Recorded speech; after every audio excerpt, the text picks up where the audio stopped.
Society of Great Britain. On behalf of the Executive Committee, I would like to welcome you tonight and to thank you for your support over the years. The Macedonian Society was founded in 1989 with the aim of promoting the Macedonian history and culture of Greece, and is the main organization in the UK that informs and educates the public that Macedonia, its history, its heritage are Hellenic.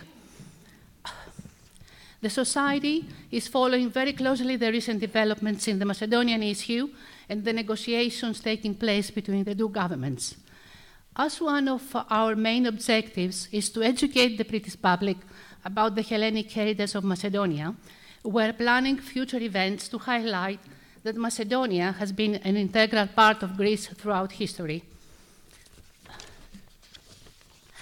This evening, we have the pleasure to host an event that advances the dialogue on the Brexit negotiations and its impact on EU citizens living in the UK. We're honoured to welcome Barrister Jolyon Maugham QC, Mrs. Vicky Price, Professor Vasilis Monasteriotis, and journalist Nikos Konstantaras from Kathimerini newspaper. Unfortunately, Professor Jonathan Portes is abroad and unable to participate tonight, but his subject will be covered by Mrs. Vicky Price. Tonight's program and short biographies on the panelists are your chairs, and the program tonight has introduction to the discussion by Vasilis Monasteriotis, panelist presentations, Dr. Monasteriotis comments and questions, question and answers, and closing summaries from Dr. Monasteriotis, and drinks reception afterwards. Thank you very much, and welcome, Dr. Monasteriotis.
Itself will affect the identity in this island. second dimension of Brexit, however, has to do not with the perception about Europeanness or Britishness, but actually with the living conditions and opportunities of people, obviously both in Europe and in Britain, and for what concerns perhaps this gathering today, also for Greeks. And I think here we have at least two important dimensions. One dimension is economic, and I think a lot of attention has been given to the economic dimension.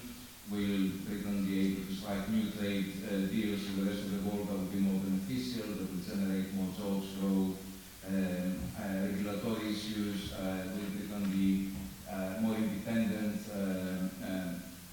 to decide on different sets of regulations for trade standards, for employment standards, environmental standards, and so forth? And also, of course, will Europe be affected by the departure of the exit of Britain from the European Union? Will the European economy suffer from this? But I think more important perhaps is the geopolitical dimension.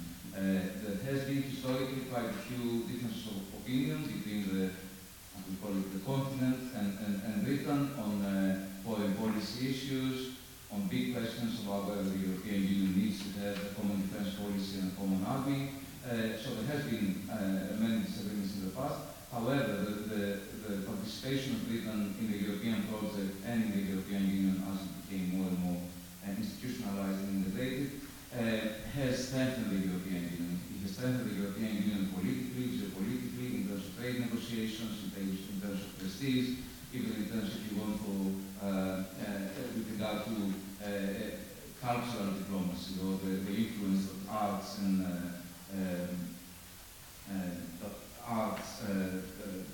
theatre and so forth have on global culture. So what we call soft power that the European Union may be able to exert after the exit of Britain may be somewhat compromised, even though Britain was not the most significant contributor to the soft power of the European Union while it was a member. So that may be a long, it may have been a long introduction. I hope I haven't bored you too much. So I think there's wider economic and geopolitical issues that are obviously at stake, and the issues are not only questions of identity and belonging, but they also concern, they have consequences for individuals living here, living in Europe, and of course, as part of Europe, living also in Greece. I think we will be able to touch upon some of these dimensions, in part through the contributions to the panelists, but perhaps more fully in the question and answer session that will follow the presentations. I have to say that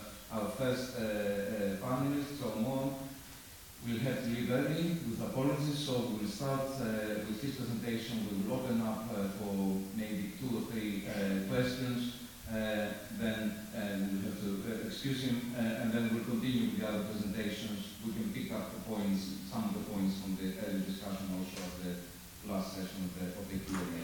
So without further ado, let me say a few words for our speakers, and I'll pass the floor to them. So immediately to my left, Jolyon Maugham is litigation-based, has a predominantly litigation-based practice in the fields of direct and indirect taxation. He has expertise in litigating cases involving tax avoidance, employment tax, intangible property, and tax and judicial review.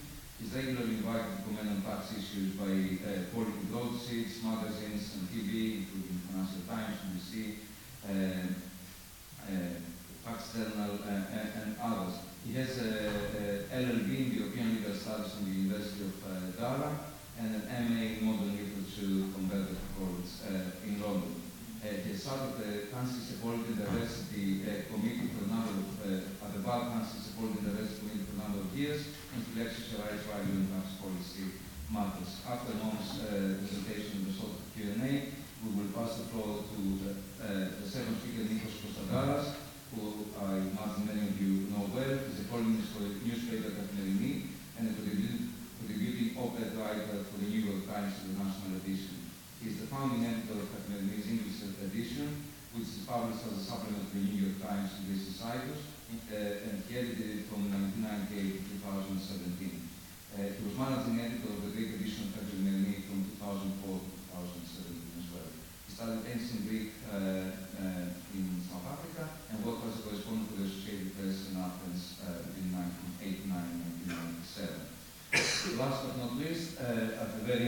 table, my colleague Vicky Price, a leading economist and board member at the Center for Economic and Business Research. At various stages in her career, she has held a number of economic positions in the banking and the oil sector. She was previously Senior Managing Director at FTI Consulting, Director General for Economics at the Department for Business Innovation and Skills, BIS, the UK government, joint head of the UK Government Economic Service. She has also held a number of academic posts as visiting professional fellow in various UK universities. Most famously, perhaps to the Greeks, is author of the book Greekonomics, which discusses the crisis in the Euro and what a Greek exit, which now seems hugely unlikely, a Greek exit from the Eurozone might mean, obviously, for the country. So our panelists will take around 10 to 15 minutes for their contributions, and as I said, we'll open it up for questions and answers afterwards. So without further ado, please join me in welcoming our speakers and Jolyon Maugham.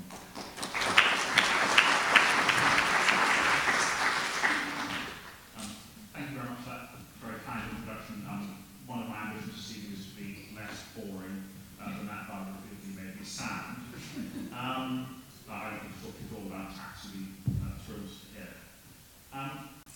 You've invited me along, and thank you very much for the flattering invitation, to talk to you about what comes next for the Nationals. Crystal ball gazing in a highly volatile political environment is an activity for the brave. I am brave. And so, these really are my thoughts. And I suspect this is not this kind of event, but can I just start by asking who in the room thinks that the Conservative Party here, and we have to remember Brexit is really a Conservative Party project, who in the audience thinks that the Conservative Party has really got to grips with the central issue that divides it around Brexit? Does it want to remain close to the EU, or does it want to be a bold and buccaneering trading nation with a very liberal, in a not nice sense, a very liberal regulatory environment? Does anyone here think the Conservative Party has really resolved that issue at this stage? Okay, we have one hand raised for a no. Neither do I, and that's a really important point to start with, because we need to remember the Conservative Party's had 21 months since the referendum to resolve that issue. I don't have a sense that there's anybody in the room that it's any nearer now than it was 21 months ago to resolving that fundamental question. So if we've had 21 months and they haven't really made any progress, I ask rhetorically, what's going to change before October of this year? And what's going to change in the 5 or 10 or 20 years following October of this year? For so long as the Conservative Party remains in existence, it will, I believe, continue to be split in exactly the way that it is now. And so there will be no majority possible for either of those two visions of what the United Kingdom looks like after Brexit. Now, this may sound bad, but I think it's cause for some optimism. Because I think what happens, and I speak to people across the channel who also think this, who probably have better contacts than mine, but I think that what happens is that the Conservative Party eventually gets bored. It gets bored with arguing with itself. It gets bored with arguing with people making a nuisance of themselves like me. I'm always litigating in the courts. I'm in the courts today, I'm in the courts next week, trying to make life difficult. So I think what happens is that we find ourselves in a transitional period. That's now common ground. It'll be a transitional period, and that transitional period will extend beyond the general election, and the new regime that comes in, the new government that comes in, whatever that government is, post-general election, will think to itself, why on earth do I want to subvert my domestic and foreign policy agenda to fighting a battle that was from 5 years ago or more and is insoluble? And if it's a Labour government, they will certainly think, why on earth should I fix the problems of the Conservative Party? What's in it for me? And so this transitional period, I believe, will continue and continue, and eventually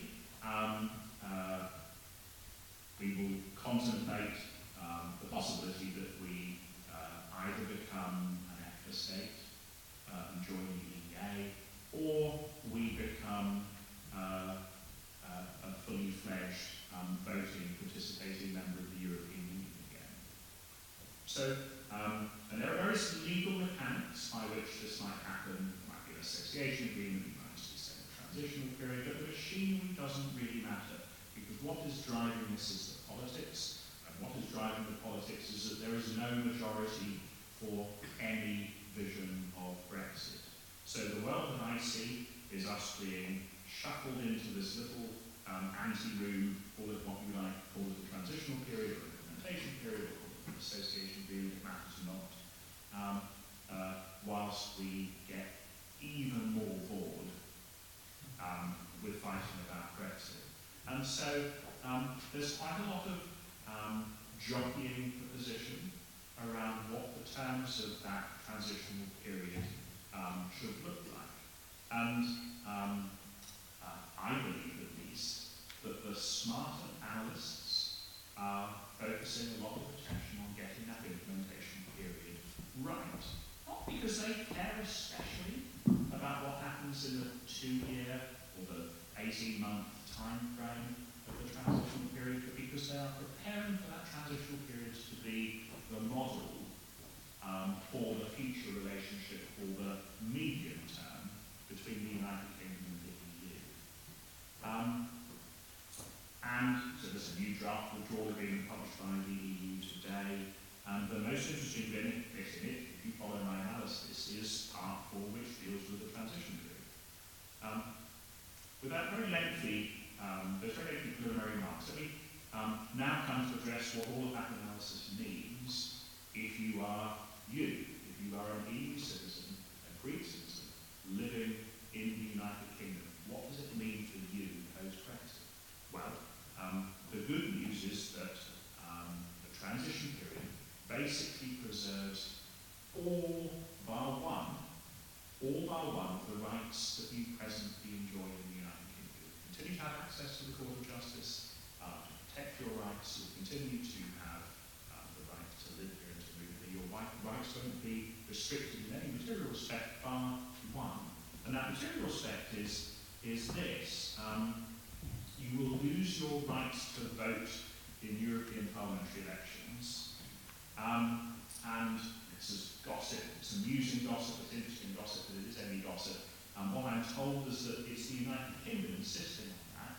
Of course, it will be reciprocated for UK citizens living in the EU, and the United Kingdom is insisting on that because it fears that the European Parliament elections, were they to be held whilst we were in the transitional period, would turn into a proxy second referendum, and pro-Europe MEP candidates will sweep the board, and such democratic legitimacy as the Brexit project continues to possess would disappear. So what I hear, I say it's gossip, is that some mischief makers on the other side of the channel are pushing quite hard for voting rights to be retained in the transitional period, and they're being encouraged to do so by mischief makers here. So, endless transitional period from the perspective of an EU citizen living in the UK, that's all right actually. It's not profoundly different. It means that the United Kingdom can cause less trouble when it comes to the development of the broader European project. And of course, I don't need to tell any Greek citizens that one of the problems with the EU is that it is neither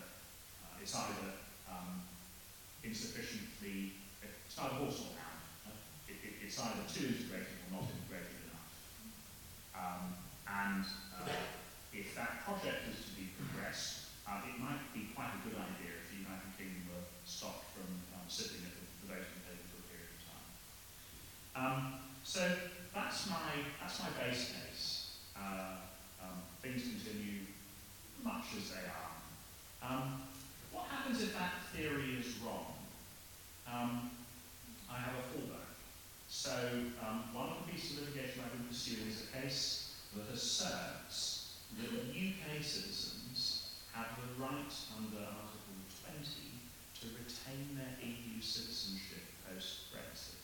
So Article 20, which is the provision, I think, stemming from the Maastricht Treaty that creates EU citizenship, says that EU citizenship is a separate thing, a meaningfully separate thing from member state citizenship.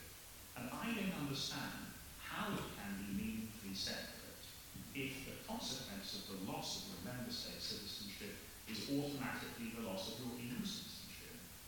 That argument seems to me to leave EU citizenship completely parasitic on member state citizenship and without any viable autonomous life or meaning. Now, I think that's a contention. It's a contentious contention, and I think the Court of Justice will be very interested in it. What it will say, I do not know, but I do believe it will be very interested in the point. Now, of course, that's a great concern to me because I will lose my EU citizenship, my children will lose their EU citizenship, and that troubles me greatly. Why is that of interest to you? The answer to that question, I think, is this. One of the core guiding principles in the negotiations is the principle of reciprocity. In other words, everything that is given to or done to the citizens on one side of the negotiating table shall also be given to or done to citizens on the other side of the negotiating table. Now, European law cannot give you rights in the United Kingdom after Brexit, because the whole point of Brexit is that we're escaping the evil grasp of the EU acquis. But what EU law cannot give you, your politicians, my negotiating partners, may insist upon political discussions. So if it were the case today that we knew that I would not lose my EU citizenship if the United Kingdom leaves the EU, I believe the EU negotiating side would be asserting as a matter of political necessity that has to be reciprocated. So you would retain the right, the same rights in the UK as I would enjoy in the EU. Now, that's hypothesis pile on hypothesis. And the starting hypothesis is that the Court of Justice decides that EU citizenship is meaningfully separate from national citizenship. And then the next hypothesis, an important one, this is the last point I make, is that we'll find out soon enough, so we find out before the withdrawal agreement is concluded. Because if the withdrawal agreement is concluded, then there's no opportunity for politics to get, for EU citizens residents in the UK, what EU law cannot give to them. So if I'm wrong about the transitional period, that is one route to the preservation of your existing rights. Final point I want to make is this.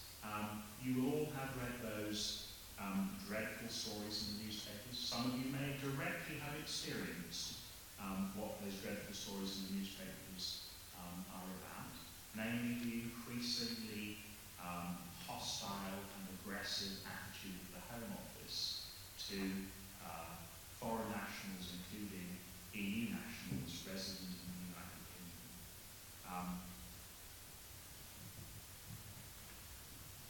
That is the political agenda of this regrettable government.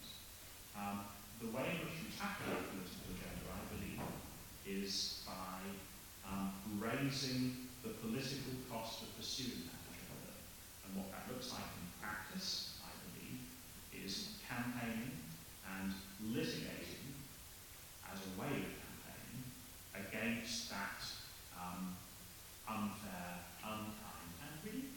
deeply un-British treatment of our friends and our colleagues and our neighbours and our partners with whom we have lived happily for decades. I do not think that the British people will buy that treatment from the Home Office, and I think there is a fight there to be won. So that was all I wanted to say. So thank you very much. I think we have just about 10 minutes before you have to leave, so we will take some questions. Let me start a very short discussion by question of my own. I can imagine that in an event of, if you want, a hard Brexit, still the people who have established, some rights here, the Europeans who established some rights here, will be able to get citizenship or permanent residence, so that may not be an issue. But in the event where we do not have a perfect, a single market, and maybe without migration, I'm not saying that we full capital controls, but then moving capital, money, may become much more problematic. Do you think that this may be a problem for people who have accumulated somewhere in both places? Well, we're all in an interesting position, aren't we? Because one of the ways in which Brexit gets stopped is by the transitional period being bisected by a change of government. As I say, I don't believe that the Labour Party has any appetite for doing the dirty work, doing the cleaning up after this exercise, which is fundamentally an exercise of the Conservative Party. But should that come to pass, I'm told that the Labour Party has plans for dealing with the consequences of what might well be a far more radical programme than is in this manifesto, and those plans, I am told, could include capital controls. So if it is going to deliver a very, very radical agenda, that has to be a possibility. On the other hand, if the Conservative Party remains in office, I think it's complete anathema. I don't think there's any possibility of that at all. But Vicky will have a better sense of that than I do. Are there any questions from the floor? Something you'd like to pursue? Well, I just say something. Then you wait for the microphone to come. Hello, I went last Monday on the Westminster Council. I'm a European citizen from Berlin, and they had a discussion. They're all welcome for our EU people, and they're most welcome. Then I asked the question, as I have a European passport, I can vote in the local election, but I couldn't vote for in or out. And I said, so many other people couldn't do that. Now, shush, that is political. We can't answer that. That was the answer reply to that. Quite later on, when I spoke to other people, there were quite a few Remainers on the board in the council meeting. And a lot of questions have been asked, but unfortunately, they are working on lots of things and they couldn't answer a lot of things. One thing that you say about the Home Office, how it was not very fair to European citizens. There was a very nice young man. He tried to have a British passport and twice he was refused. When he went up to the panel to find out why, well, like that, couldn't answer either really. So it was a very all the people from the EU were very disgruntled about the thing. Yeah, I think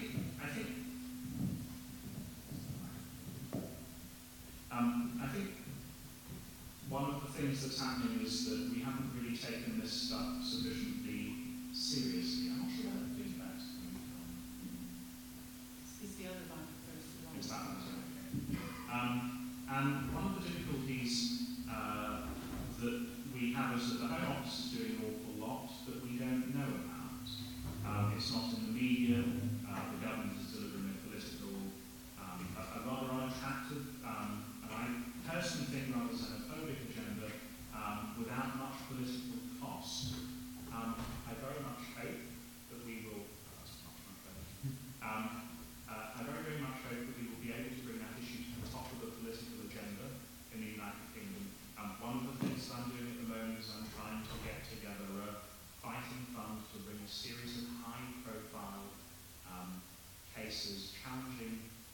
office immigration decisions in relation to those who are not UK citizens. Not because I'm strategically interested in the results of those individual cases, but because I think it's a very, very good way to push the issue up the political agenda to increase the political cost for the government behaving in the way in which it does. There was a question at the back.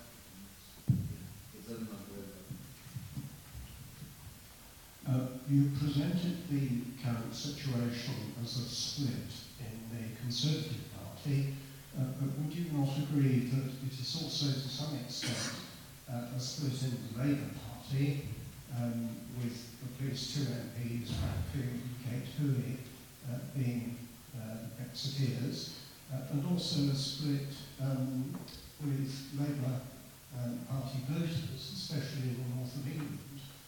And therefore it's a bit of a split, would you not say, between people in the country, England, especially outside the metropolitan centres, and members of Parliament. There are certainly some all of those points are fair.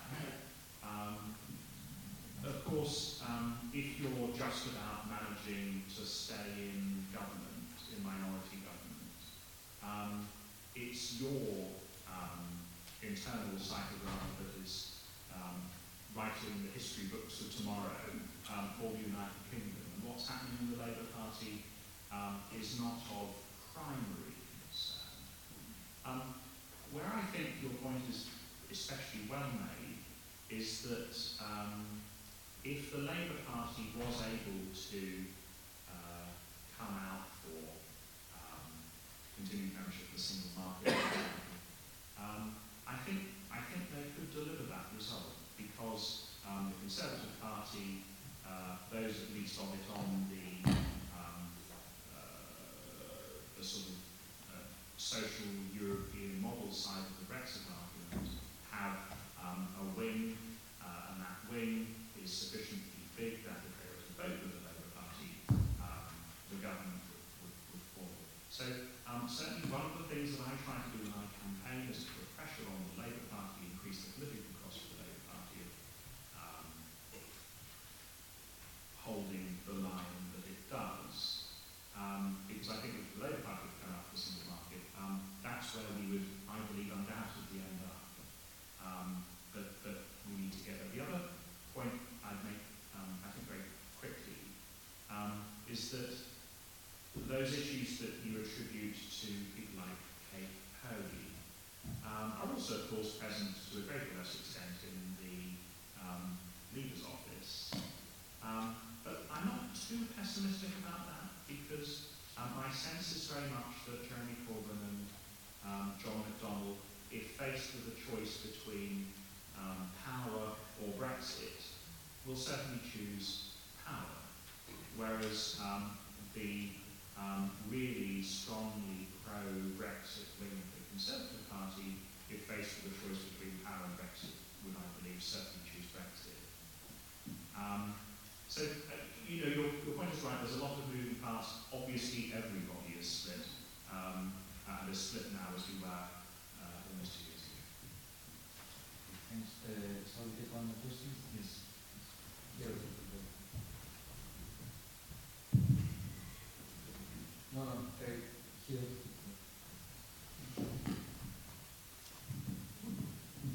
Good evening. My name is Fabio Aquino. I would like to ask you about the representation of communities in terms of ethnic or religious communities that are now existing in the United Kingdom, and they're operating under the European law. The change of European law and the substitution of the national legal framework, how much do you believe change the way of representation, the value of the communities, whether it be ethnic or national or religious communities, and the way they're represented, the impact they have got in a society which is prevailing multicultural? I think you're right not to be complacent, because the impulses that driving what is really quite a nationalistic and nativist project. The same values that would not, as many in the metropolitan centres do, value the diversity, the liberality that people like me love about the United Kingdom. So, there are certainly elements, I believe, on the Brexit side that are fundamentally nationalistic or even fascistic. And I am not at all complacent about them. I worry, but at the moment I'm not, I don't think it's likely at the moment, but nor am I complacent about it. Okay, thank you. Unfortunately, we will not take any more questions, but we can continue the discussion at the end of the presentations. Please join me in thanking Zomo for his presentation.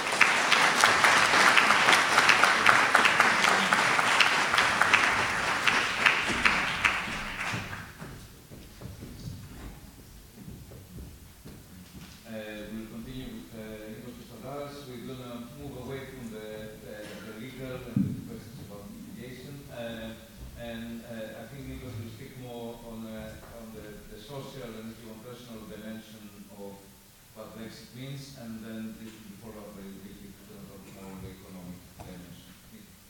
Thank you very much. Mr. Maugham is a very difficult man to follow. Ladies and gentlemen, good evening, and I'd like to thank also on my part the Macedonian Society of Great Britain and its president, Mrs. Vetsuri, for inviting me to take part in this panel, this discussion with such illustrious fellow participants. I'm honored and very grateful to be here. Thank you. I am neither a citizen of the United Kingdom living in Greece nor a Greek in Britain.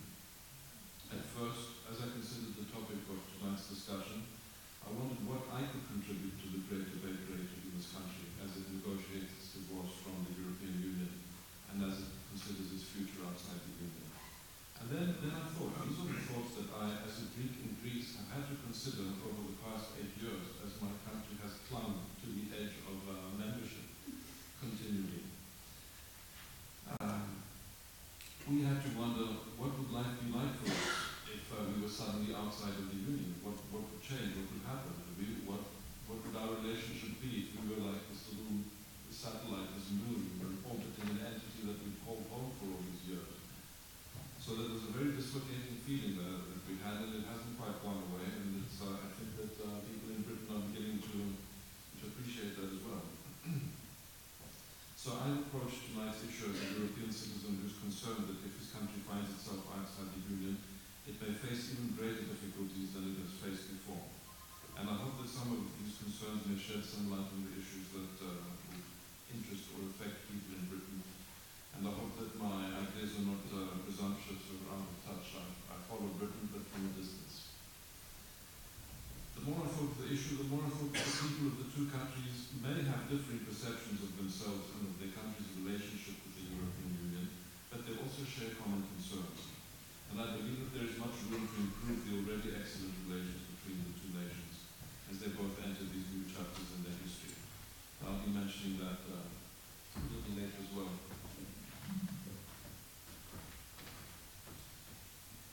I'm sorry, I thought it was about the microphone. And I think what Mr. Maugham said earlier, one of the points is very key. We all wonder about our children's opportunities in the new dispensation if our country is not inside the European Union with all that it offers in terms of travel, education, research, opportunities and so on. But we'll get back to that. At the start of the Great Greek crisis in late 2009 and early 2010, we in Greece suddenly realized that we were not only facing a dead end in our economy, but also a great danger of exiting the Union itself. And without going into the ideological or political reasons as to why Brexit would have been disastrous, I need mention only the practical problems of the country that will have to manage further economic and social decline while adopting a new currency. Surviving this would demand the strategic thinking, the tactical know-how and the discipline that had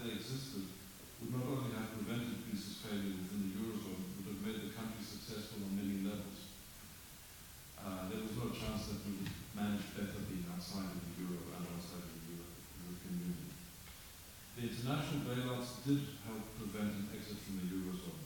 But as I'm sure all of us here are aware, this was achieved at very great cost, economic, social, and political, and without Greece being out of the woods yet. I won't go into the figures, we might do that in the discussion later, and I'm sure Ms. Price will have much to say on that. But just very briefly, the debt is bigger than it was in 2009 as a percentage of GDP and as a growth figure. And the new thing is the personal debt, what people owe the state, what they owe their social security, what they owe the banks, and so on, which was a problem we didn't have earlier. We can discuss that later. When the possibility of Brexit loomed again in the first 6 months of the Syriza independent Greek government in 2015, Prime Minister Tsipras was acutely aware that the majority of Greeks had not given him a mandate to lead the country outside the European Union. They wanted change, but they didn't want that much change. And this prompted him to perform that great and embarrassing reversal, or kolotumba as they say in English. You all know, he voided the result of the referendum, and this is a result for which he had campaigned very vigorously, and there was a lot of detention and nastiness that has been heard in this country too. In Greece, his party had framed the equivalent of Britain's Remainers as men in Europe people, as elitists and quislings and not quite Greeks. So the Greeks' relationship with the European Union has been very ambivalent from the start, and it's reflected the political and economic situation within the country itself as it changes, and its relationship with the Union, which is affected by these changes. And I'll tell you a few figures now because they're interesting to note over the historical period that we passed. In 1981, the year that Greece joined the then European Economic Community, both Greeks and the British were rather skeptical about whether joining the community was a good thing. In the case of the Greeks, in October 1981, as you remember, the Socialist PASOK Party had come to power in a landslide, promising to lead Greece out of the community and NATO, and there was great excitement of this. So 38% of the Greeks at that time thought membership was a good thing. 26% thought it was neither good nor bad, and 21% thought it was a bad thing. In the United States, and the United Kingdom, the corresponding figures were 27% thought it was a good thing, 27% was neither good nor bad, 41% thought it was bad. So more Greeks than Britons were in favour of being in the EEC, but not by very much.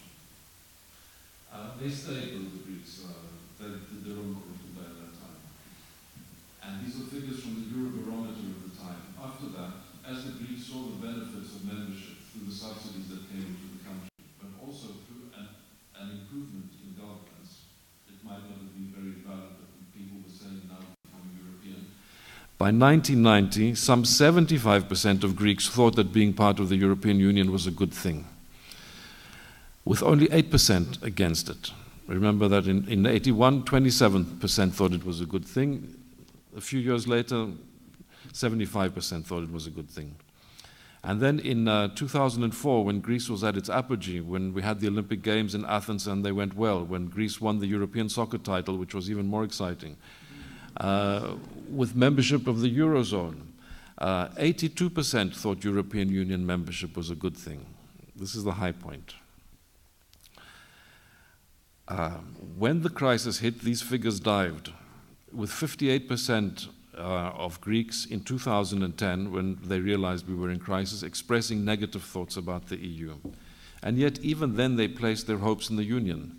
When asked who did they think would help them get through the crisis, 37% said the EU was the best assistance, followed by 17% who had faith in the Greek government, more than it deserved, 10% in the G20, I don't know what they were imagining, 7% in the IMF, and 4% in the United States. They were not asked about Russia. Also worth noting are some findings by Greece's public issue company, which we can say is a company that is not Eurostat, the way the Eurobarometer is. So in May 2016, just before the Brexit referendum, where 55% of Greeks polled said they hoped that Britain would stay in the European Union, negative attitudes towards the EU in Greece were at 55%. But the euro was supported by 54% of those polled. So a majority didn't want the EU, but a majority wanted the euro. By February 2017, support for the EU had risen to 52%, again, showing a rise in confidence. I hope I haven't tired you with these figures, but what I wanted to show you was how the attitudes play according to the confidence in the state itself and in the relationship with the EU. And we can see that the relationship between Greece and the EU has been a roller coaster ride. Even when faith in the European Union has been low, most Greeks have wanted to remain in it. And it's interesting here to add a figure from the last Eurobarometer, the one that came out in December, where 75% of all European Union member state citizens have a positive view of the EU. That's the average across the Union. Greece, with 58%, it's still positive, is right at the bottom. And the United Kingdom is just above Greece with 59%. So we're fanatically clinging to membership, and Britain, which has even greater confidence in the EU, according to the poll, is split over what will happen. So with such similar percentages, the Greeks want to remain, as I said. And this is what made Tsipras, the Prime Minister, reverse himself and correct the popular vote when he had it tangibly in his hands. And this went far beyond economics, and this is what I want to leave you with as I come towards the end. It's far more than economics for Greece. Membership of the European Union has been the fundamental achievement in the post-World War II years. Aside from the trauma of the ongoing crisis and the tensions this has created between the Greeks themselves and between Greeks and some of their fellow Europeans in the way that the whole issue was framed from the beginning, it is clear that the European Union has benefited the Greeks enormously, not only through the billions in farm subsidies or the major infrastructure projects, but it's been a huge leap in the quality of life, in expectations of the citizens in something better, and actually an improvement in government. We know that things are far from perfect, and if we look at developments today, I mean, things are not adequate in terms of public administration and civil discourse. But the EU has imposed rules of civil behavior and demanded the rule of law to an extent that was not there. It has safeguarded democracy after a history of division and military intervention, and this has been very clear in Greece. Just look at our neighbors. This has been an unprecedented period of stability and prosperity through the European Union framework. And the euro, for all its problems, and it has been a problem, put an end to perennial currency instability. The historian George Dertilis's latest, and he says his last book, I think he's had enough of this, has the very apt title, 7 Wars, 4 Civil Wars, 7 Bankruptcies, 1821, 2016. I don't think he wants to go to the next wars and the next bankruptcy, so he's putting an end to it. The consensus is that it's not the European Union that is to blame for Greece's ills, however tempting it is for us to blame the Xeni always. The EU has been a positive factor in our lives, and it's difficult to believe any Greek arguing that we'd be better off without it. And much of this positive balance can be traced back to the very British values that have come to Greece not through a century and a half of efforts by the so-called English party in Greece as opposed to the French and Russian ones, but through the European Union. These are the need for reform, for the rule of law, for an efficient banking sector, and so on. Liberal democracy, the Enlightenment, they gained a foothold in Greece in this way.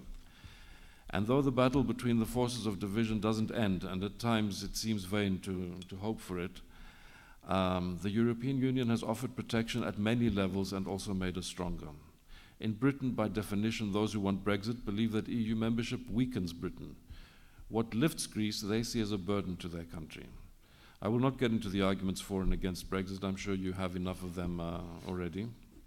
But what I believe is that losing Britain will be a fundamental loss to the European Union and to all its members at a time when the Union needs a combination of vision and pragmatism to meet its current challenges. And the British could always be counted on for pragmatism and on the need to make things work. And it is this need that will strengthen the bond between Greece and Britain after Brexit or Grexit or both or whatever form they take. Greece may no longer have to depend on Britain as a military ally as it did right from its independence, as a friend that it needed to survive, and right up until the last civil war.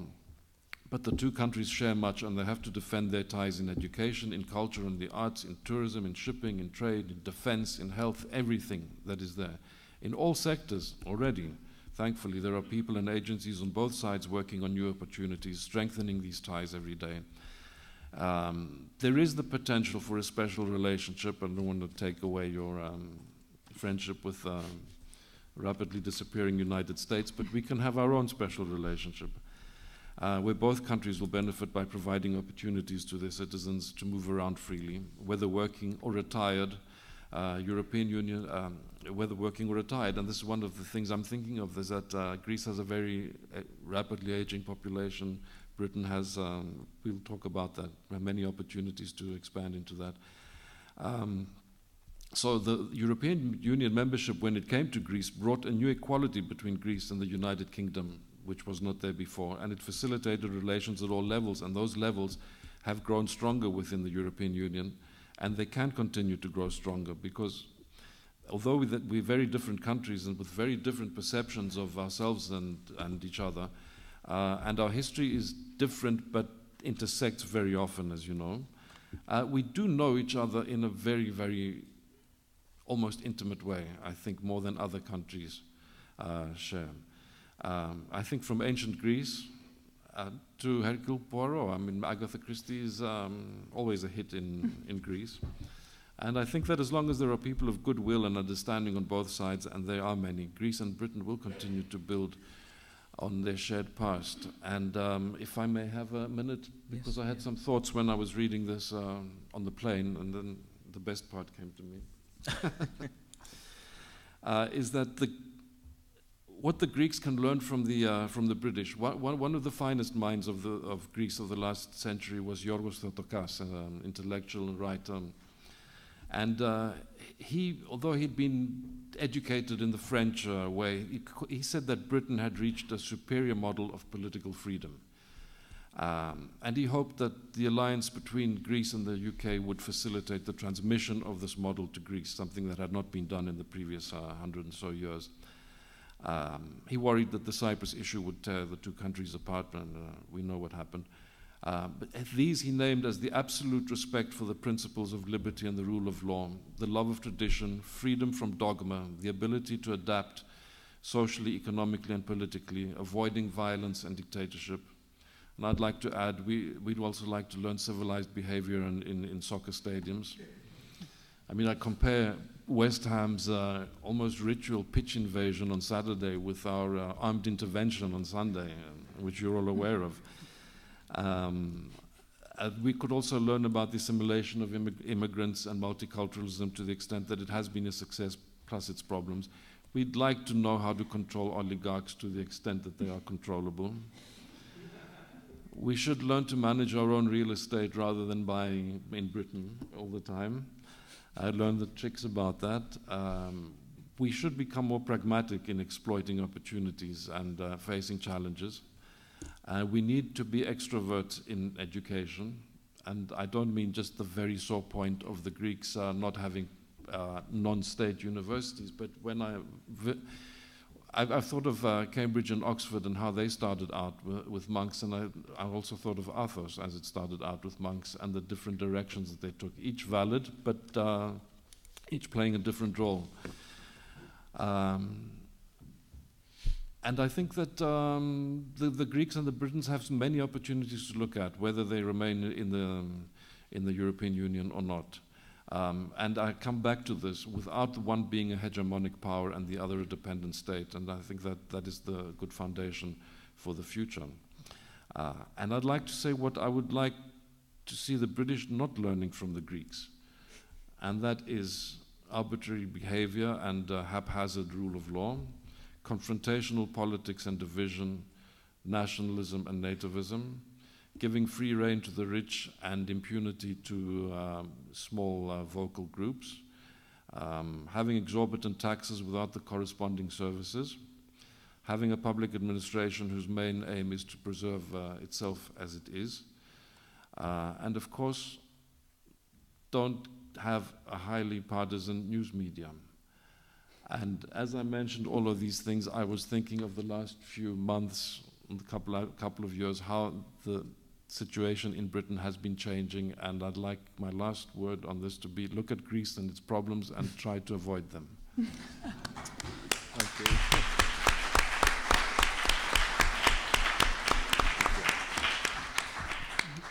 Nico, thank you. We'll move directly to Vicky. Thank you. Thanks very much for this.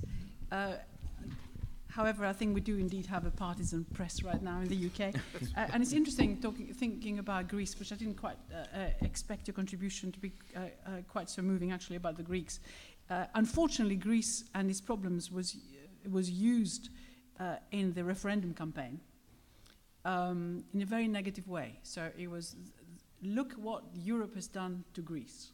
Why do you want to look at the mistakes they have made? Look how they've turned this country into a disaster area with such huge loss of GDP. And so why do we want to be part of this failed region, which is declining anyway in terms of its importance to the world? And that sort of feeling took hold. So Greece actually played quite a big role in this, which is rather worrying. And the other thing is that it's interesting what you said about nationalism. Before the Eastern European countries joined, certainly on any map of Europe, you'd see that the most two most nationalistic countries in Europe were Britain and Greece. Of course, both sort of at the edge of Europe, but actually sharing that between them. So, and thinking about immigration and the issue that we're talking about today, which is how you treat migrant labor, if you were to ask the Brits 10 years ago, 20 years ago, 30 years ago, 40 years ago, 50 years ago, a question about do they want to see less immigration, they would, and you had a referendum, they would all say overwhelmingly yes. So the mood had always been like this, somewhat small changes depending on the period. But generally, there is a concern, has been a concern that perhaps too many people have come here, or come here at any time. And the last expression was against the Europeans, because that was the thing that they were allowed to vote on. But actually, I think it hides underneath that a much greater concern, not so much about the Europeans, but about the wider range of people who come over. And I think the question about what do you do with all those communities in the future is very, very important too. So it is an issue which I think perhaps explains a little bit of what's been going on in terms of the responses of particularly the Conservative Party, but not exclusively the Conservative Party, to the numbers that have come in from Europe, particularly, of course, Eastern Europe, when we opened up our borders much earlier than anyone else in 2004. And we ended up in this position where, of course, the Greeks are equally affected, when, as numbers, we're not particularly large, although probably larger than we think. And it's quite interesting talking to various embassies. We look at what the official figures tell you, in terms of the numbers that are here per nationality, and they tell you that actually the figures are probably twice as large, if not more. I don't know where they are, because of course we have no idea who's here. We don't register anyone. So it is an issue in terms of how we cope with any changes that may happen in the future. So I think it's worth just thinking about migration for a while before we go down to what's been proposed at present, because of course we think that migration, or rather the campaign was that migration is bad for the economy, whereas in fact we know from all the studies that have been done, the Office for Budget Responsibility, for example, showing that migration is actually very good for the economy. It increases productivity. We've just had some figures from the Chancellor in his spring statement that showed that actually productivity is not doing very well and is likely to stay very low in the next few years, which also then means low growth in the economy. Well, less migration means less productivity, means less ability to manage one's debt. It means higher deficit to GDP ratio. It means higher debt to GDP ratio. Now, why? not only the productivity element, of course, which is innovative people coming into the economy. You have a wider range of people to choose from. You don't stop your production because you have problems in terms of labor. You can hire whoever you want. That's very good for businesses. They can expand and so on. And lots of very innovative, clever, skilled people come in and contribute to startups, to the city, and everything else. Science in universities. I mean, that goes without saying. But also, very crucially, migrants contribute positively to the finances of the UK's economy, in the sense that they are the only group in the country that makes a positive contribution to the exchequer, in the sense that they give in terms of taxes, more than they take out. Whereas the rest of the economy basically takes more in terms of payments from the state than it actually contributes in revenues. So you reduce that to anywhere below 200,000 net a year, and you have a real problem on your hands. And what is going on right now, of course, is that migration is being reduced. I mean, the latest figures suggest that particularly EU migrants, their numbers have been reduced very significantly, to the point where you begin to wonder whether you are going to reach this 200,000, which 200,000 is all EU and non-EU. And remember, the latest figures for the last year suggest that actually there were more non-EU migrants who came in, where we have complete control, and yet we let them all in, than EU migrants who came in. So already there is a shift. People not being very willing to come in here. There are skill shortages developing in lots of areas, not just high skilled but also low skilled ones. We know that nurses' willingness to even consider a job here, the National Health Service has been going and recruiting from abroad, particularly Eastern Europe, but the interest of nurses they have to sort of tick a little thing and say, yes, I'm interested, I might want to apply. That's dropped by 94% in the last year. I mean, that is huge. So we're already beginning to wonder how some of those posts are going to be filled. So it is an issue, looking ahead, how the system here will cope with all this, and the idea that by having controls, border controls and immigration controls, will mean that we'll keep the low-skilled people out, and therefore wages will rise in the UK. I mean, the reality is that only 1 in 4 migrants who come into the UK from the EU are low-skilled, or at least work in low-skilled areas.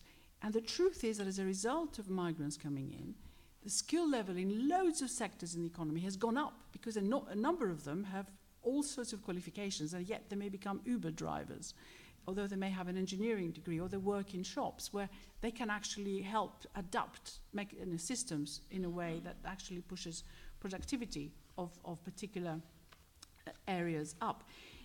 And the other thing is that you can't necessarily control who wants to come in. It depends on how your economy is doing. They may want to go somewhere else. I mean, after all, Europe, that we thought was a failed region, is in fact growing at the fastest rate in 12 years. And the reason why we're doing reasonably well economically, at least, perhaps 1.5% isn't reasonably well, but at least we are surviving with quite high employment, is because Europe is booming. So, I mean, for the UK, this has been very beneficial, but it also means that people who might come to us, or might have come to us before, may decide, actually, this doesn't really look particularly attractive any longer. So they may decide to go somewhere else. And that is already happening. Plus, of course, the exchange rate, because of Brexit, of course, we may not be doing that badly right now against the dollar, but that's more a Trump issue. If you look against the euro, we are still as low as we were after the referendum, the shock devaluation that took place at the time. So I mean, all these issues suggest that there needs to be a serious rethink of how this migration policy works, and in fact, there almost has been. It's quite interesting that the government has asked the Migration Advisory Committee to look at the economics of migration, as if we haven't done it 1,500 times already. and they are not going to report until the autumn. Now think of the autumn. This is near the October date, which is when really we should have decided what we're doing, certainly with the transition period, and have a withdrawal agreement that needs somehow or other to tell you what we're going to be doing beyond the transition period. Now, of course, Joe, who was here before, is keeping his fingers crossed the transition period will last forever. Fine. I mean, that would be really great. Now, of course, the Europeans have said today, or rather, the head said already, and we today said, yes, we accept that, the actual transition period will finish by the end of 2020, so even less than 2 years. Now, as Joe was saying, anything could happen. We could have another election at some point. There could be a real problem with a withdrawal bill, with a trade bill, all those bills that I meant, the migration bill, all those things which haven't quite come back yet are being very, very slowly going through the process, Parliament and the Lords, the House of Commons and the House of Lords. And they could be thrown out at any point. And there are loads more amendments now being put to allow for greater consideration over this. So there is a lot of uncertainty at present in terms of what or where we might end up.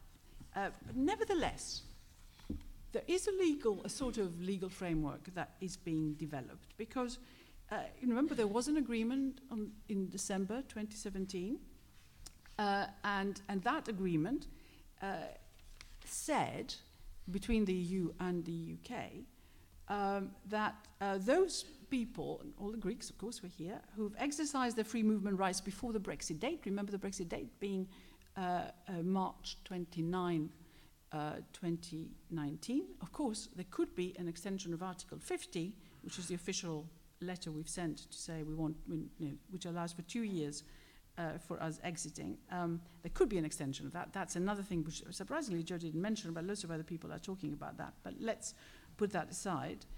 Otherwise, if it were to happen, so all those who've exercised their free movement rights before Brexit Day and wish to continue to stay in this country, of course, they will have the right to apply for settled status.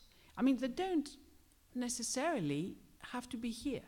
They have to have been here, and they can apply for a settled status, which of course needs to be defined a little bit more, and we're discussing that earlier with the embassy in terms of what it actually means. So what it means broadly is that their existing rights will be preserved, or broadly reserved, which will include access to things like healthcare, other benefits, etc. So they'll be like a UK citizen. But it doesn't mean that all rights are going to be preserved. In particular, there is an issue of whether people who are already resident here will in the future have the right to bring in spouses without any concern or any other family members. So that could be restricted, and that's something that is being negotiated, will have to be negotiated before the withdrawal agreement is put to bed. But it will incorporate these provisions in legal form. So we already are moving towards getting to a point where that will happen and will be written into our national law. And that's how things are moving. And there will be enforcement through our national courts here.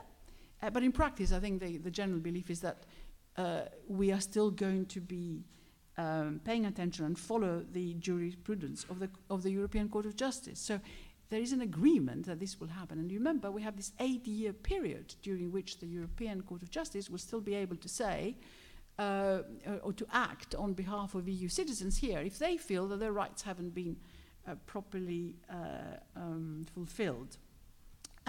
Now, is it going to be 8 years, as the agreement said in December? It could be longer. We could have a different government. I mean, this is a negotiable one, even though it could be written down as something that needs to be followed, but it could actually change. But settled status, of course, is quite an interesting one. We don't quite know exactly how it will apply, but the government here has said it will try to apply it in a simple way. It will be affordable. It will be quite cheap for people to apply for it. It won't be as complicated as now. So anyone who had applied for citizenship before, just forget it, and they may have all to reapply again, of course, but it's going to be simple, supposedly. It won't require these tons of documentation that we had before. and so on. So at least there's some movement to put in some sort of legal form what will be happening post-Brexit. But actually, it isn't really settled because there's quite a lot of concerns that one may have, because of course in anything to do with immigration law, the devil is in the detail. Anyone who's been involved in this will tell you, and Joe would have told you this if he was here. So everything will need to be translated into a legal text. And there are a number of things I already touched on. The family rights, for example. So they need to be specified in the withdrawal agreement so that the UK can't deny those rights for people. I mean, so far, unfortunately, if you look at non-EU, the UK's record is dreadful in this. So that's something that needs to be looked at and should allow as much flexibility as possible so that it can also be contested. Then what the administrative procedures are for getting settled status. It's so that the commitments of the UK themselves are meaningful and enforceable. And then, of course, the independent national authority which will monitor the implementation of the agreement. Now, how is it going to be run? Is it going to be generally independent? So all these things need to be sorted out. And then there's the whole issue of sickness, comprehensive sickness insurance. I mean, my niece has been here for years studying and working. And then we realized that certainly as things were, because she didn't have comprehensive private health insurance, all her years here didn't qualify her for citizen status, which is quite odd. I think that has now supposedly been thrown out.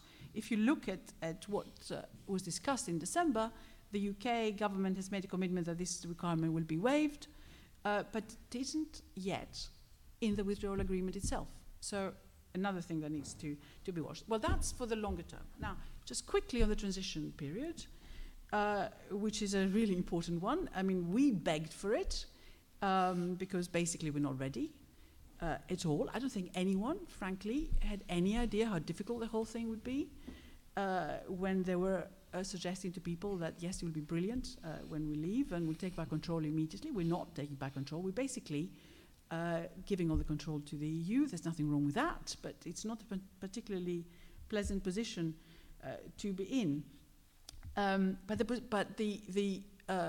What the government has said, nevertheless, is that free movement will end after Brexit.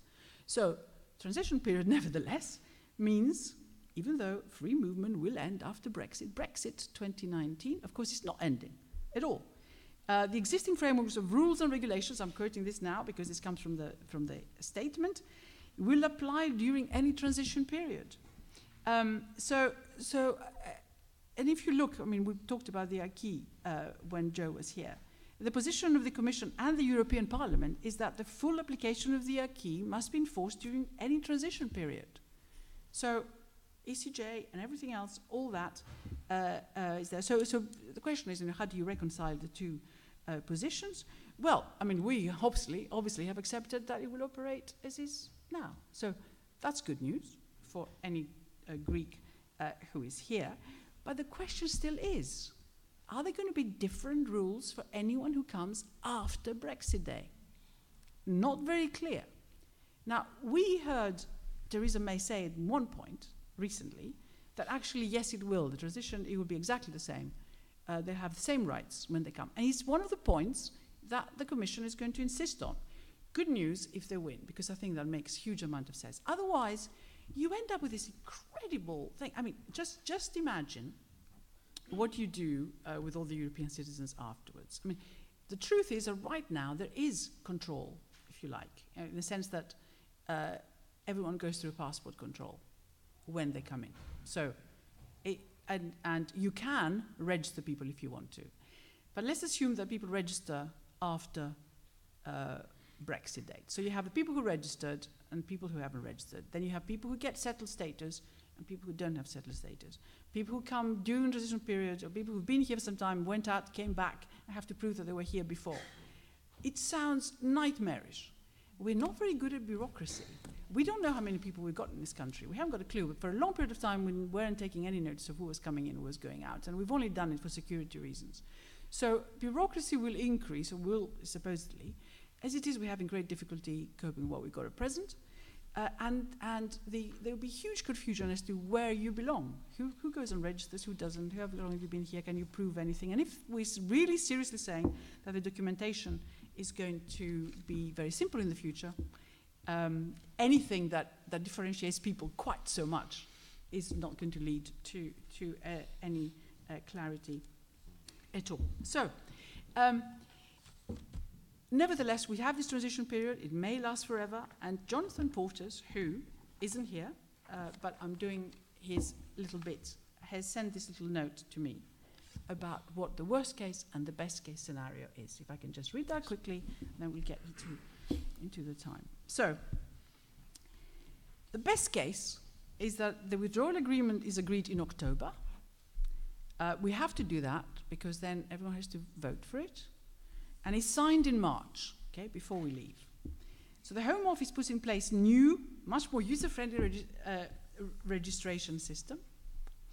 And very little changes really for EU citizens here now. Now, of course, there isn't really any registration system except for non-EU. But there will be a registration system. It's not that difficult to do.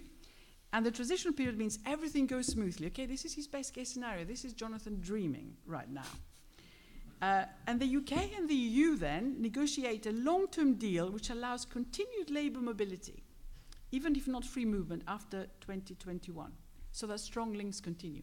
Now, of course, this is quite likely, frankly, because lots of people come in freely and then only really need a permit from non-EU when they start working. So what you can do to cut down the bureaucracy is you can pass all the work for it to firms, to organizations, who then have to apply for whatever visa it is that you need. And frankly, it can be made quite simple if you want to, and continue to have this preferential hiring thing for EU people too.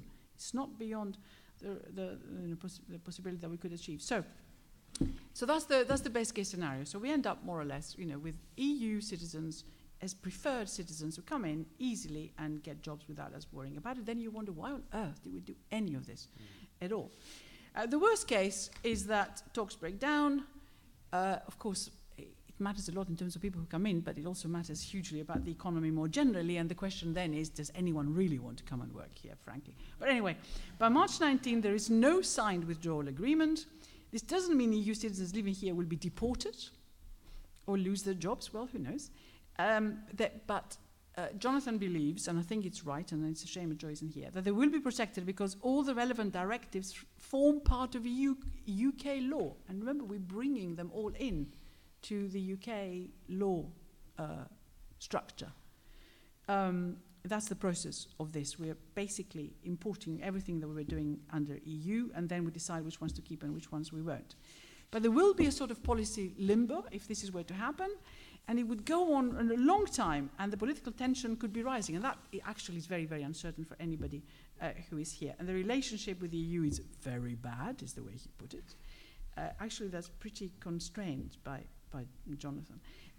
And EU citizens here would be caught in the crossfire. And it's for you guys to decide whether you want to be bothered staying in this place or not. Let's hope that Greece and its economy picks up very strongly in the meantime. Thank you very much. Thank you, Vicky.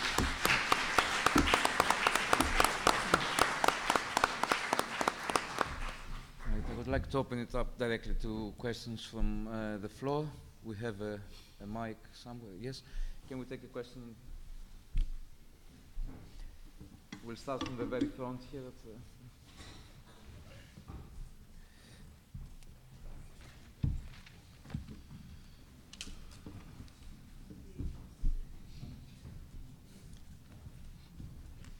Hello. I've got two questions, one directed to Ms. Price and the other Mr. Konstantaras. Ms. Price, Mr. Jolyon mentioned the lack of political cost of the Conservative Party in pursuing the Brexit agenda, and a contributing factor has been the surprising strength of UK industry and manufacturing despite the uncertainty the Brexit vote introduced. At what point, if any, do you think industry and the economy feels the pain, and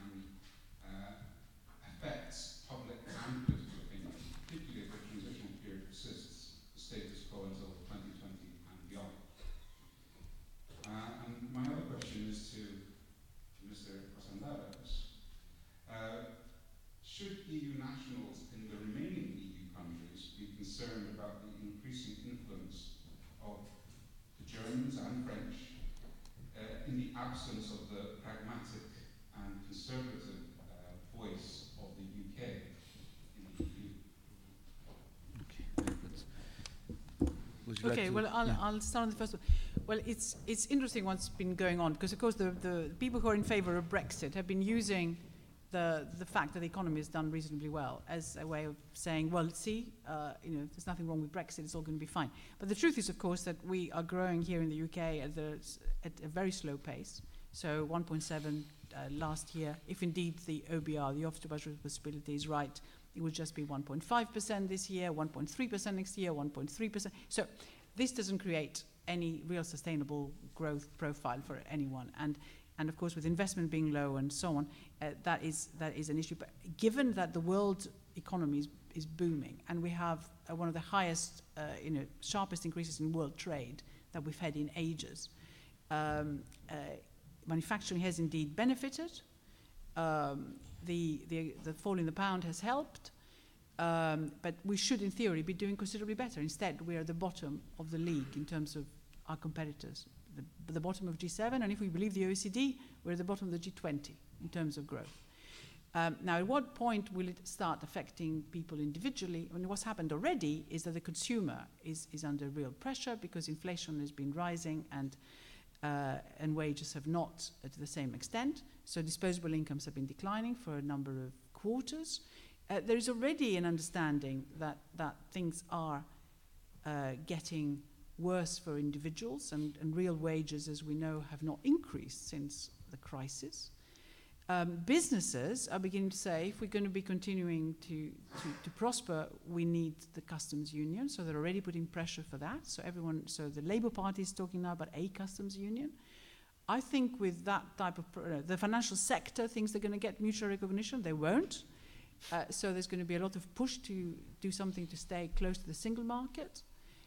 So I think it's the public opinion is changing too slowly for the Remainers, but it is changing, and businesses are finally putting a lot more pressure in terms of the type of Brexit that we need to have. So I think that is going on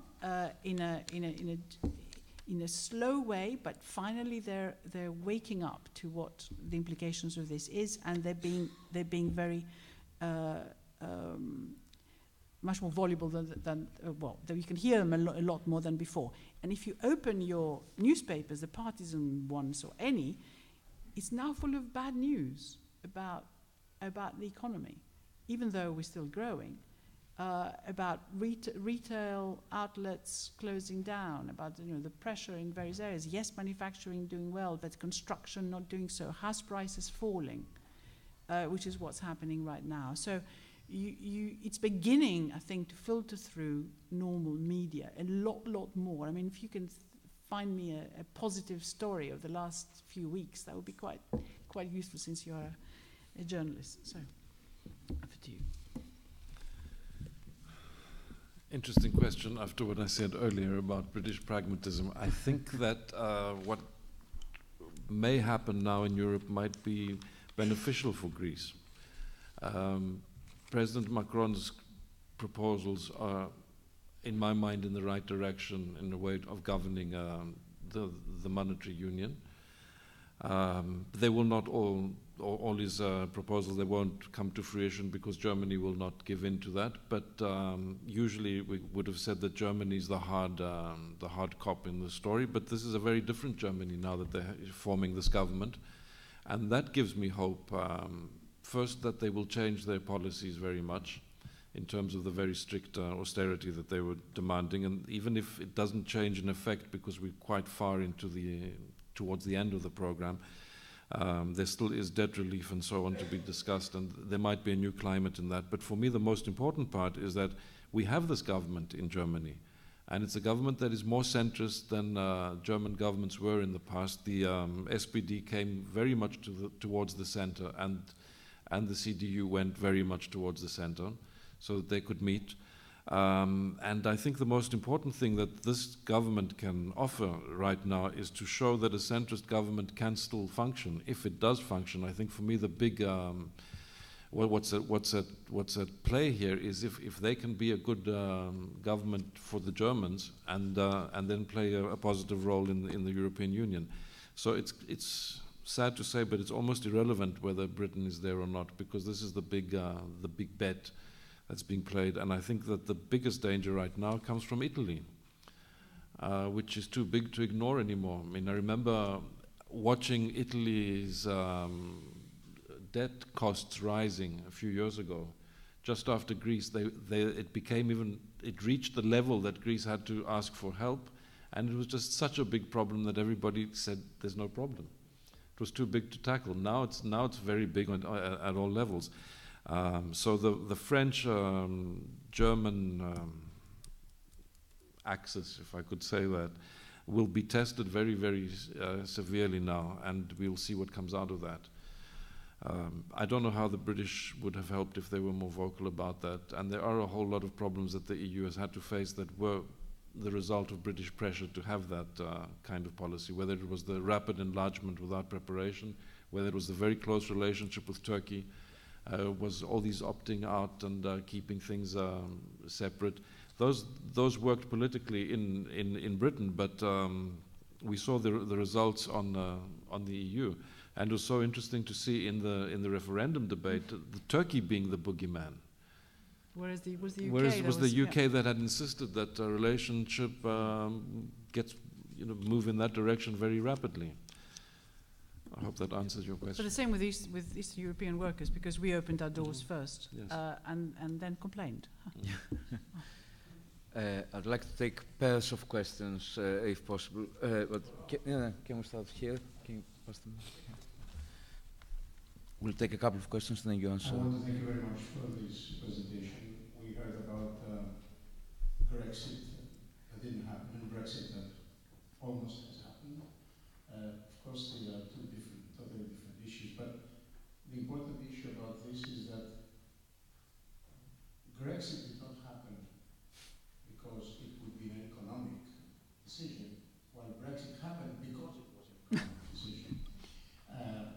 And we also heard a very interesting and painful comparison between Greece and the UK, although I think it was a bit unfair and unrelated, because we're talking about two very different countries in two very different environments.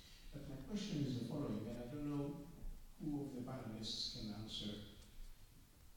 Security has not come into the discussion seriously, and with the worsening developments in overall security, do you think that security would play a role now into changing the mindset of Brexit, not necessarily reversing it? Thank you. Very good. So, can we take the gentleman at the fourth row behind? Yeah, my question is for Ms. Price. I just want your opinion, really. What do you think if this transitional period will actually be until the end of 2019, 2020, or if it will actually, what do you think it will actually get any longer? Okay, so we have a transition period, then the big question about security. On security, I mean, the ambassador is absolutely right.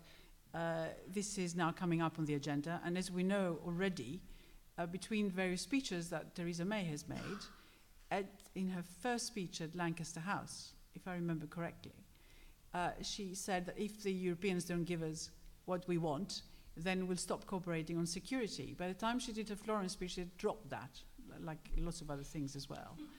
And of course now, with everything that's happening, it's, you realize even more how, if you were to do anything, let's say, on the Russian issue, working alongside the rest of Europe is going to be particularly significant. So we've already said that we will continue to cooperate on security, assuming, of course, they have us. And of course, they would want that too, but it isn't going to be anything like as easy as it was before.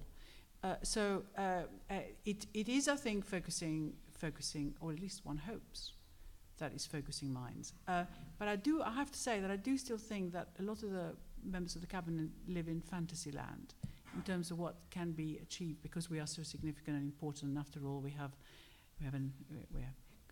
we are a serious power, supposedly, in terms of sort of defense capabilities and what have you. But we have already, nevertheless, made some concessions too. We've agreed to put more troops in in Estonia, wherever it is, Slovakia. Well, I can't remember now where these things are happening, and pledge to also provide some more equipment ourselves, military equipment for various efforts that are being made right now in terms of boosting the security of Europe. So we seem to be we're helping the French and with whatever it is. It isn't helicopters, whatever those planes are that they needed in Africa. So we realize that actually we can't act on our own. We have to be part of this, and I do hope that it focuses minds. But as I said, I just fear a little bit that we still have a number of people who can't quite understand what those issues are in the cabinet at present. I'm not suggesting for a minute that perhaps a change of government will make that any better. But I think between now and any withdrawal agreement, I think the cooperation we need with Europe is going to probably be quite an important factor in shaping it. If I may add to the security, my understanding in Athens is that there's agreement that nothing will get in the way of very close security cooperation. That it's irrelevant with regard to Brexit. Security in terms of terrorism and that kind of well, yes, you do need quite a lot of those bodies to work together, and there's various forces to work together, and I'm not sure that in order for that to happen, you also may need to be accepting some wider authority above. So this is quite in terms of how things are moved around, people and the sort of intelligence that needs to circulate. So it'll be quite interesting to see how it develops. On the economic side, or a transition period, it depends how I wake up in the morning, really. And if I've had a really good night's sleep, transition will last forever. And if not, then I'm very, very miserable. I just seriously don't know. But I think the difficulty is when we get there. And I think actually security and other issues are going to be quite important in this. We might actually find that either transition lasts forever, or we end up with something which is very, very, very, very close to where we are now, but without exercising any control.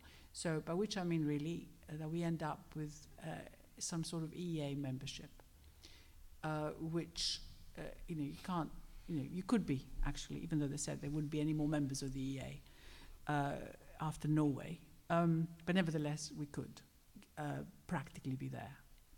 So that would probably be the best scenario if we're really leaving. The very, very best scenario is a referendum on the actual deal, which will go our way. And we see. Okay, another round of questions. The lady here.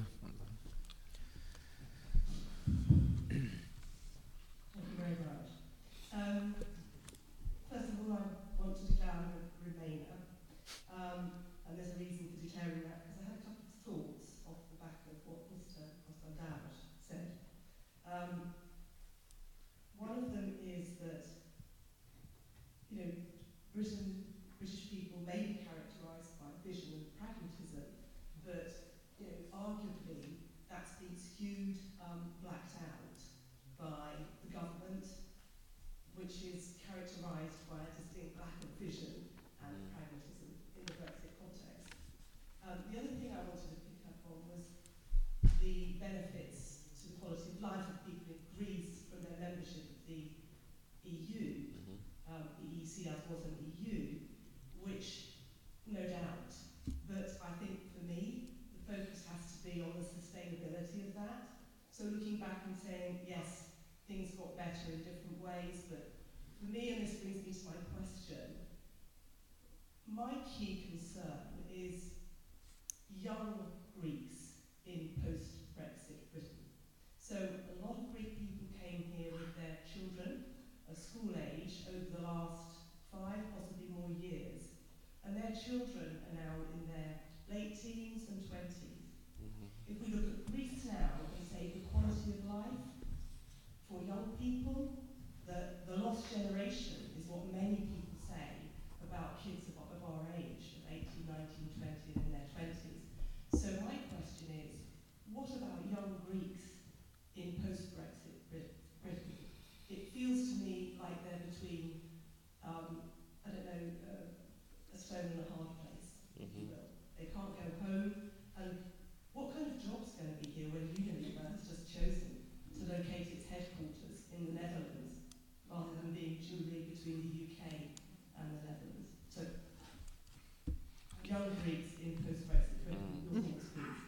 Thanks. There's another question behind you, I think. Yeah.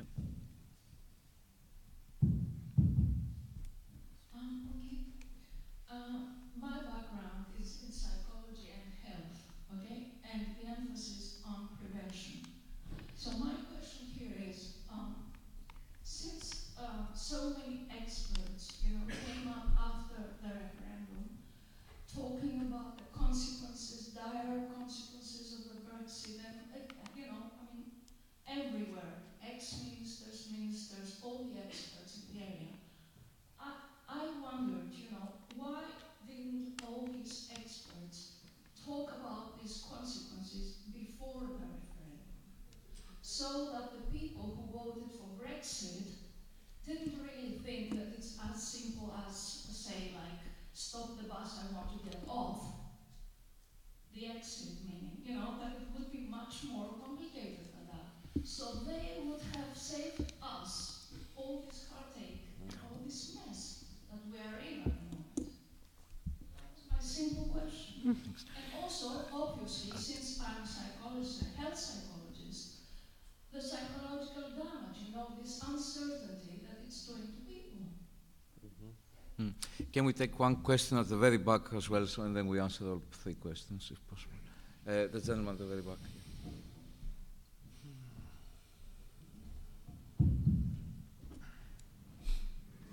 My experience as an English person brought up in a Greek family in London is that what we're now seeing is a kind of reversal in people with Greek spouses wanting to apply for Greek passports for their children and English citizens wanting Greek passports. That's been my experience. Can you comment on that trend, if that is your experience? Okay, Nico, would you like to take first any of the questions? Yes, one by one or one at a time? If you want to choose, well, you don't have to answer all. I'd like to start with the young Greeks in post-Brexit Britain. I don't know. I don't know what. I don't think they know. I can't have any opinion on that. It depends on what the outcome of the talks will be. But what I do want to note, and I wish I had the figure with me. Trust me, in a poll that was held on why Greeks are leaving, young Greeks are leaving Greece, the top answer was because there's no meritocracy in Greece. They don't trust the system there. And that's now. This is after 8 years of crisis, and ostensibly we were going to work to fix things. They have no faith in the system there, so they will try this as far as it can go. That's how I feel, and that's how I feel that my children see that too. They have no qualms about leaving Greece to do better elsewhere.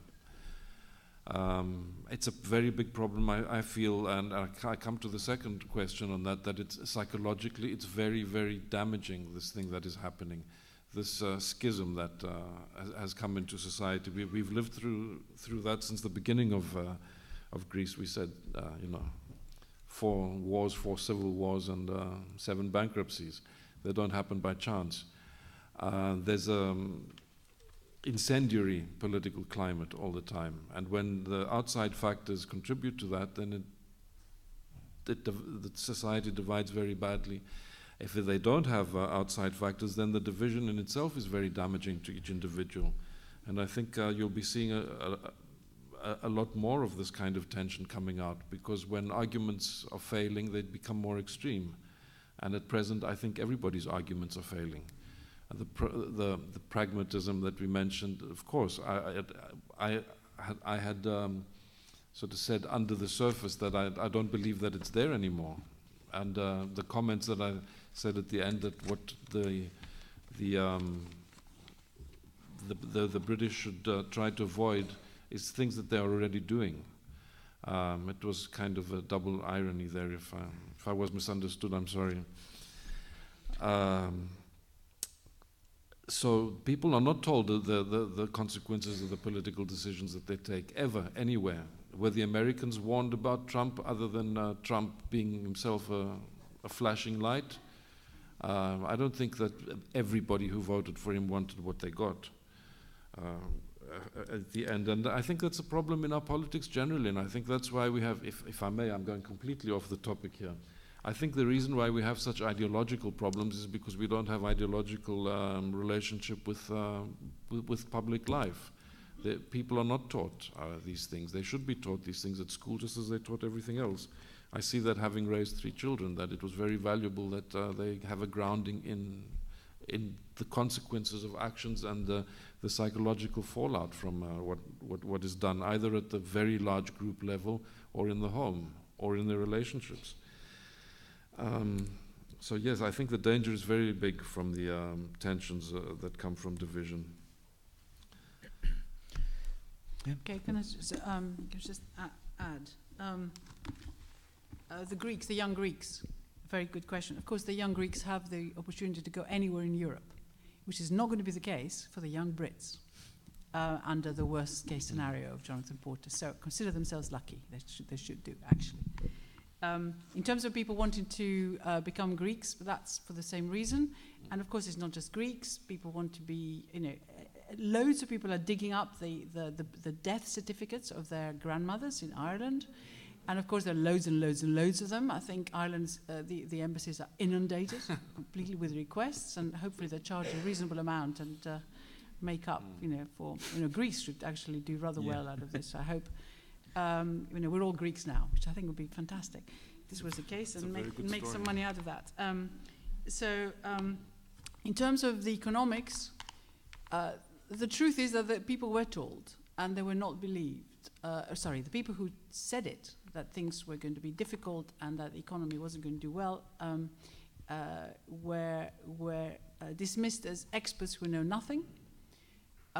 In fact, one of the cabinet ministers said, we have enough of experts who believes anything they say. And the trouble is that even now, when the civil service has produced reports showing the problems in various sectors and in various regions as a result of Brexit, they were kept hidden. And in fact, the person in charge who had commissioned the work, cabinet minister in charge of leaving the EU, said, I don't believe in any modelling that people do, economic modelling, and therefore there's no point in even having these impact assessments published. They have finally published them with lots of things taken out. So in an environment like that, it really is what the ambassador was saying earlier. People have voted despite the economics, or not worrying, or not believing perhaps, I'm not sure, that there would be any economic problems, and voting more on the migration side, nostalgia, a blue passport, I don't know, so taking the new passport rather than the European Union one. So it was not done with logic, but it was done from the heart for those who voted again to leave. And that's a very difficult one to fight against, however much evidence you can produce, and really goes back to the question asked earlier, which is that it takes a lot of time to change someone's view if they voted from the heart rather than with their brains, and that's the problem we may have. I don't remember, there was another question. Yeah. Was that? No, that was also the the young Greeks, but I think you answered that. Yes. Yes. Okay, the young Greeks are young, so it's fine. I'm afraid we have run out of time, so we'll need to bring it to a close. I've been advised to give a closing summary, and I know my closing summary is standing between the wine reception and you.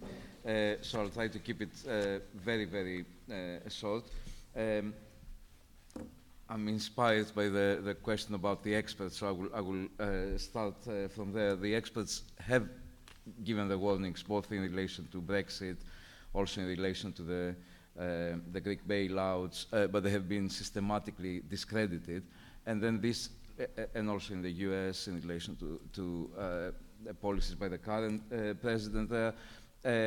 And this opens up the wider question of the disconnect, if you want, between public attitudes, beliefs, sentiment, allegiances, and, if you want, the global economy, or where the world order was going until a few years back. So people feel more connected to their historical memories.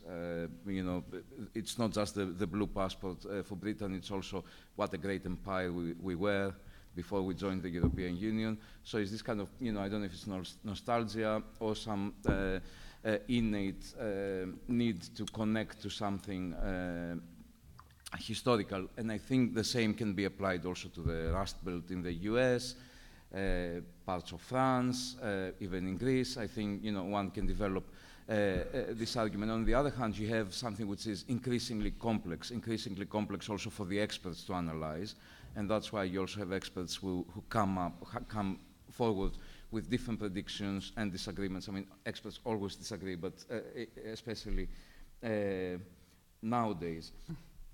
So I think then, given this disconnect and given this challenging environment, in some way, you can think of Brexit as a particular event that happened in the UK or in the European Union, and try to understand what are the implications of that, as we have been doing today. Or in some other way, you can see it just as one of the many expressions of a wider global social problem of this kind of disconnect. And I think the implications of these things are similar. I would like to end with a very, very optimistic, to the point of naivety, kind of assertion that in the grand scheme of things, Brexit will do very little to most people in Europe, in Britain, and in the world. Britain will still have trade relations, political relations, security cooperation with most of Europe, as it did also before 1973, and also through other venues, G20, NATO, anything. People will still be able to travel and to occasionally get jobs outside Britain and in Britain, as they do now also. There's people from Brazil who work in Britain. If you go to Brazil, you will find some Britons, or to Argentina even.